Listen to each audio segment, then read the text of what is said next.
Hello Gemini, Sun, Moon, Rising, and Venus signs. Kamusta po kayo? Sana po nasa mabuti kayong kalagayan. Welcome back po sa Star Tarot. Kung bago kayo rito, welcome din kayo. Thank you sa inyong support. I truly appreciate it and God bless you all. Para mensahe ni Gemini ay number 16, thoughts. Ayan, meron kayong iniisip. Maaaring isang babae ang iniisip ninyo. Maaaring asawa ninyo, girlfriend ninyo, nililigawan ninyo. Maaaring boss din ninyo yan. Depende sa inyong sitwasyon. But definitely, malalim ang iniisip ninyo. Maaaring may concern kayo about this person. Maaaring din na diskarte, no? Planning ang ginagawa ninyo dito. We have number 23, courthouse. Ayan, so maaring ang iba sa inyo is dealing with the courthouse, is dealing with the legal system, no? Maaring meron taxes na inaayos kayo dito, maaring merong will na inaayos din kayo, nagpapagawa siguro kayo, nagkukonsulta kayo, something like that. Maaari din naman na may case talaga kayo na maaring inihahain ninyo or maybe nakahain na, no? At meron kayong pinaglalaban sa korte, maaaring ganun din ang ganap. And maybe, no, yung iniisip ninyo is regarding that, dealings with the court, no? What else? We have number 33. Ayan, so meron tayong tatlong 3 na sunod-sunod. Gemini, that is angel number 333, no? So that is a beautiful message for you ng inyong mga angels and your spirit guides and ng Panginoon. So make sure, no, to please look up for the meaning of angel number 333 and also master number 33, no? Master number 33 is also a very powerful number at merong additional guidance yan sa inyo ng mga numbers na yan.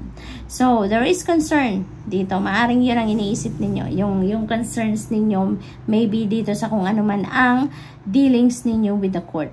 Maaring ganun ang iniisip ninyo sa ngayon. Maaring nag-aalala kayo sa magiging resulta or nag-aalala kayo sa kung ano pang bagay, no, related dyan sa kung ano man ang inyong ipinaglalaban or kinukonsulta sa korte. We have number 7, message. Ayan, so maaaring yung iniisip ninyo dito is yung mga mensahe na na-receive ninyo, no? Maaaring naka-receive kayo ng email, sulat, no, tawag, text. Maaring ganon at yun ang iniisip ninyo. Yun ang pinag-iisipan ninyong maigi sa ngayon. Malalim, kumbaga. Poverty. Yan, this could be money.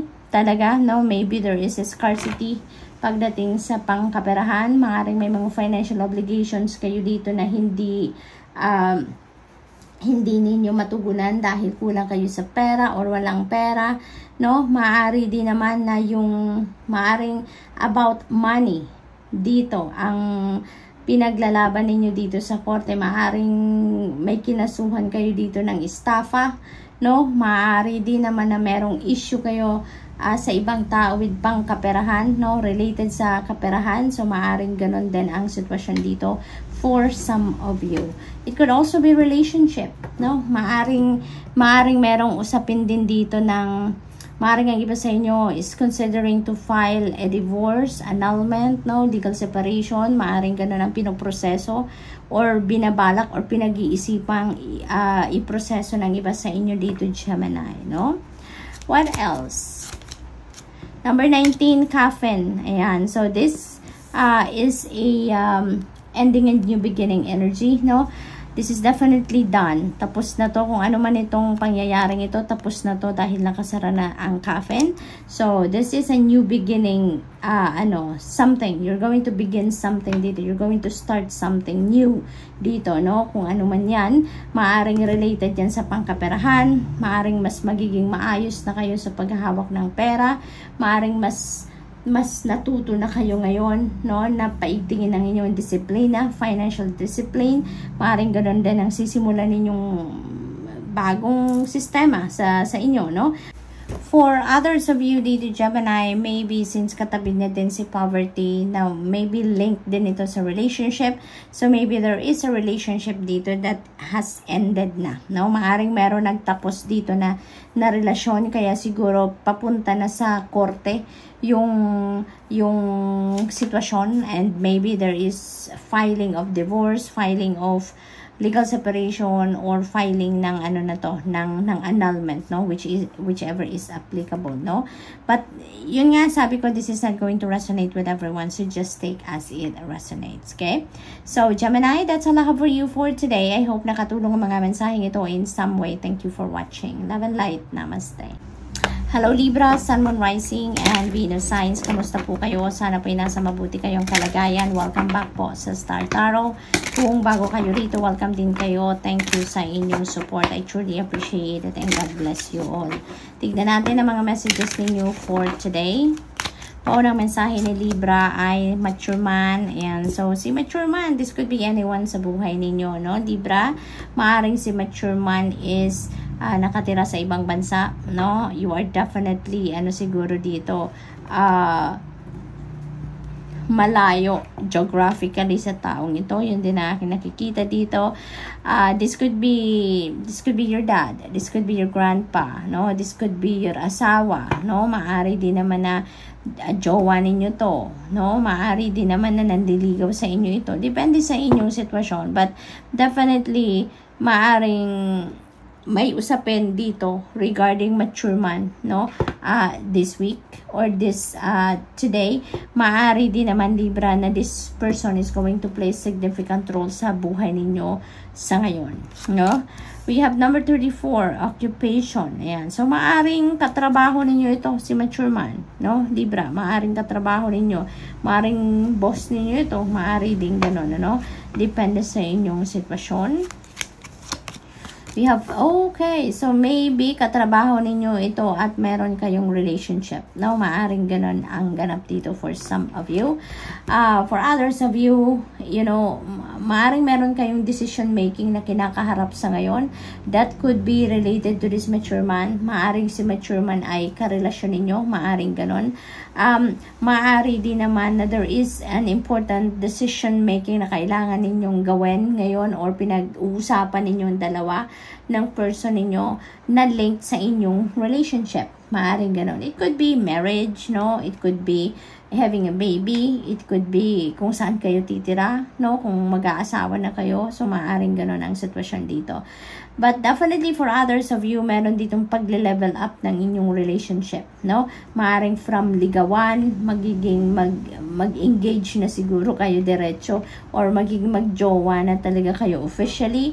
Maari din naman na mag-aasawa na ang iba sa inyo or magsasama na sa isang bubog, no? Maaring ganun ang mga usapin dito, no, between you and your person, no. Iba-iba ng sitwasyon dito kayo, of course, Libra. Kaya kung ano lang nagre-resonate sa inyo, yun ang kukunin ninyo, no.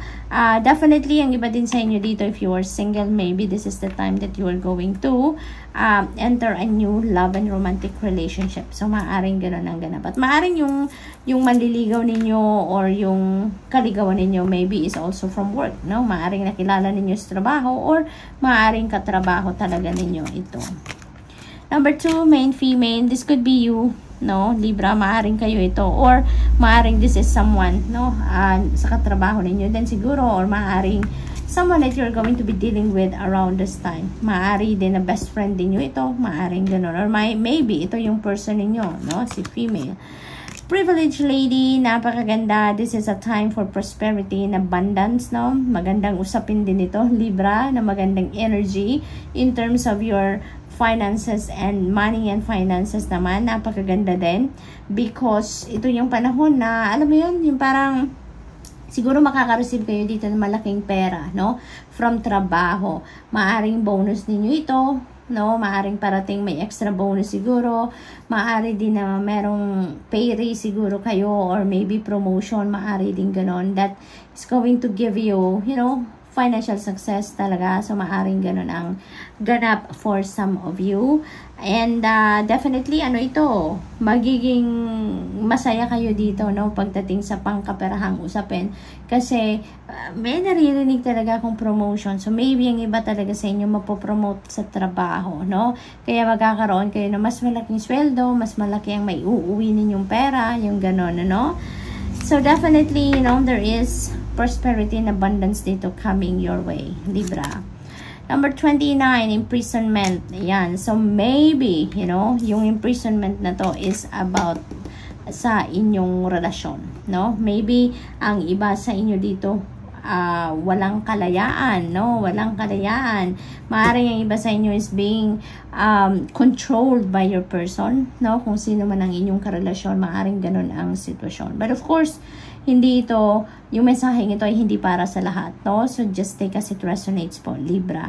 Maaaring ang iba lang sa inyo dito, no? Na merong karelasyon, maaaring you are, yung parang sunod-sunuran lang kayo. Lagi lang kayong nagbabaw, kung ano siguro yung sabihin ng person ninyo, kailangan lang na mag-okay kayo, wala kayong karapatan siguro na magkumontra, or hindi kayo siguro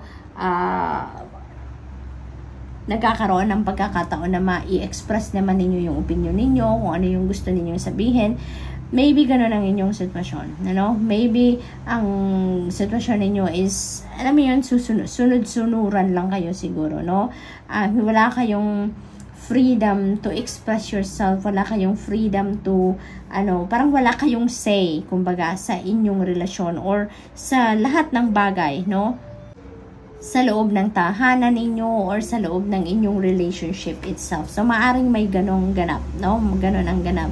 And maybe, yan ang isa sa pinag-iisipan siguro ninyo. If you're going to stay in this relationship or ano ang mas mabuti ninyong gawin. So, maaring yun ang decision making ngayon na hinaharap ng iba sa inyo, Libra, kung may ganong sitwasyon, ang iba sa inyo. So, good luck to that, Libra, and that's all I have for you for today. I hope nakatulong ang mga mensaheng ito in some way. Thank you for watching. Love and light. Namaste. Hello Aquarius, Sun, Moon, Rising, and Venus signs. Kamusta kayo? Sana po nasa mabuti kayong kalagayan. Welcome back po sa Star Tarot. Kung bago kayo rito, welcome din kayo. Thank you sa inyong suporta. I truly appreciate it and God bless you all. Tignan natin ang mga messages ninyo for today, Aquarius.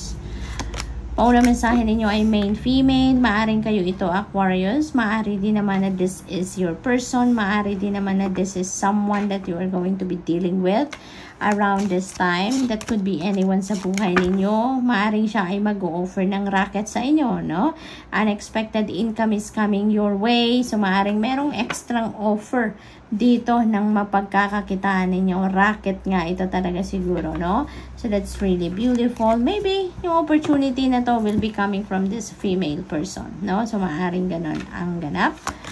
We have 18 child. Ayan. So, definitely, ang iba sa inyo dito is going to start fresh. Start something fresh sa buhay ninyo. Kung ano man yung parte ng buhay ninyo.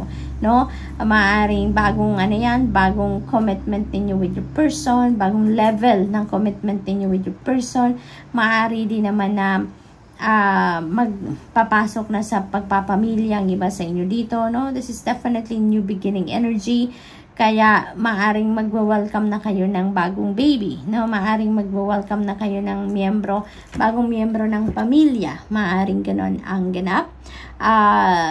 Ang iba sa inyo talaga siguro, welcoming a baby girl. Ayan, may baby girl tayo. So, yun, congratulations and good luck. What else?